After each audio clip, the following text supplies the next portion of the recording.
So okay, meron tayo dito na naman na i-repair. So pangalawang repair natin to ngayong araw.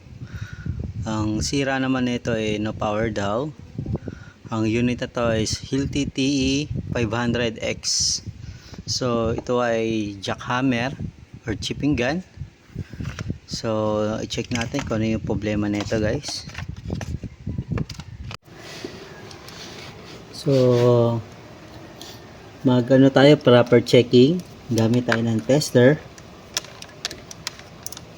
Short natin yung lead. Then pagkatapos kunin natin yung plug. Lagyan natin yung magkabilang dulo ng lead. Then pindutin natin yung switch.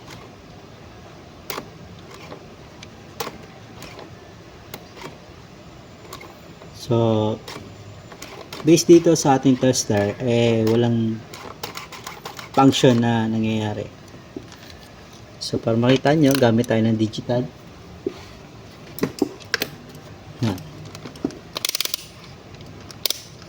Set natin continuity, buzzer,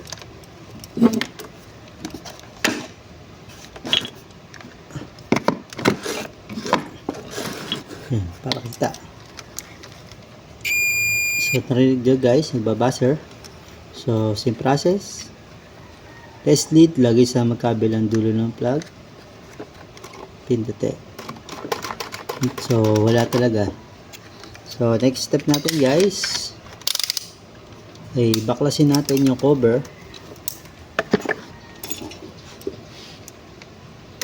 para mag connection test tayo.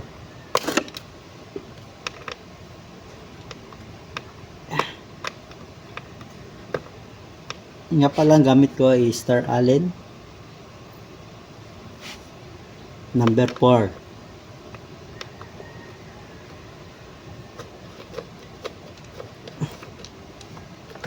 Okay. Ito na, guys. Tanggalan natin. So same process pa din. Gamit pa rin tayo ng tester, continuity. Dikit natin yung dulo.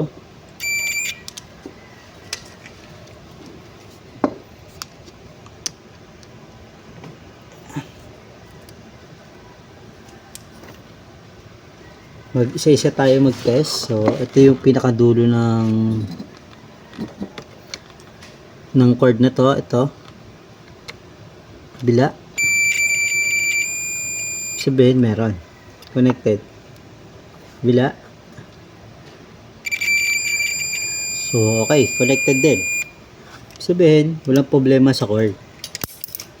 Ngayon next step na tayo. Baklasin natin ito ilalim. So check natin yung carbon, baka upod na.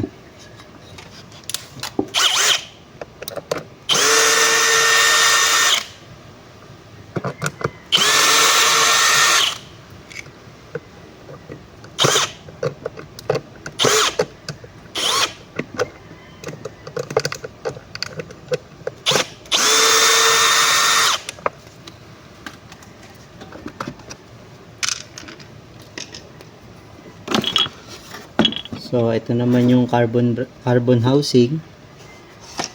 Tapos ito yung terminal na kabila. So test natin. Dulo-dulo muna kabilaan. Kung may connection. Kabilang carbon housing. So yun. Wala. Pag ganyan, sabihin hindi siya connected. So para masigurado, etong magkabilang dulo na to ito is terminal ito ng rotor no armature. So check natin kung connected dito, gamit ito kabila. Okay, goods. Kabila goods din. Ito naman kabila. Ito kabila naman dito. So goods, buo yung kanyang rotor. Kabila din. Ito kabilang carbon housing. So buo siya guys. So ang next na check natin ngayon dyan ay itong carbon housing. Check natin yung carbon, baka mamaya wala na, ubos na. Gamit lang pala tayo guys dito ng alambre ng matigas na binaloktot ang dulo. Singkitin mo lang, sabit mo rito sa kabila. Yan. Tapos pud na yung carbon. So putol yung terminal niya guys.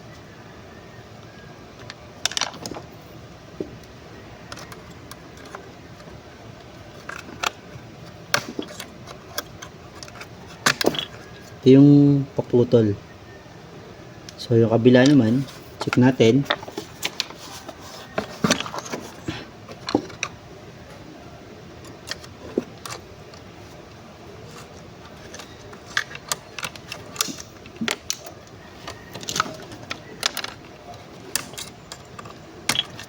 So ayun, positive.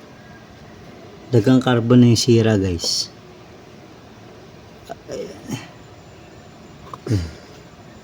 Ito.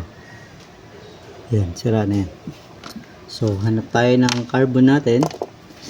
Palitan natin at matesting agad. Ito na guys, nakakuha na tayo ng carbon brush. So ayan, carbon brush T500. Healthy yan boss. Healthy yan guys, legit. Genuine na healthy. So ito yung carbon brush nya, maliit lang. So try na natin ilagay.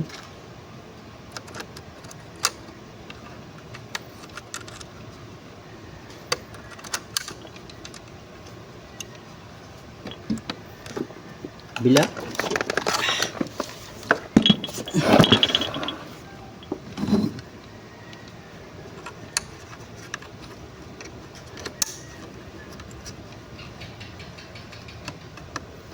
So okay. Kuha tayo ng tester, naikabit na natin yung carbon brush natin. So i-test naman natin yung magkabilang dulo.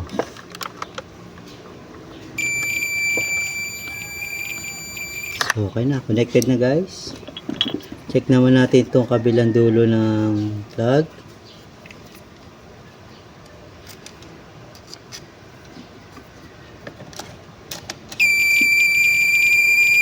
Okay, meron na rin guys. So isaksak na natin ngayon. So hindi mo natin sasara, ngit lang. So ayan, tignan natin.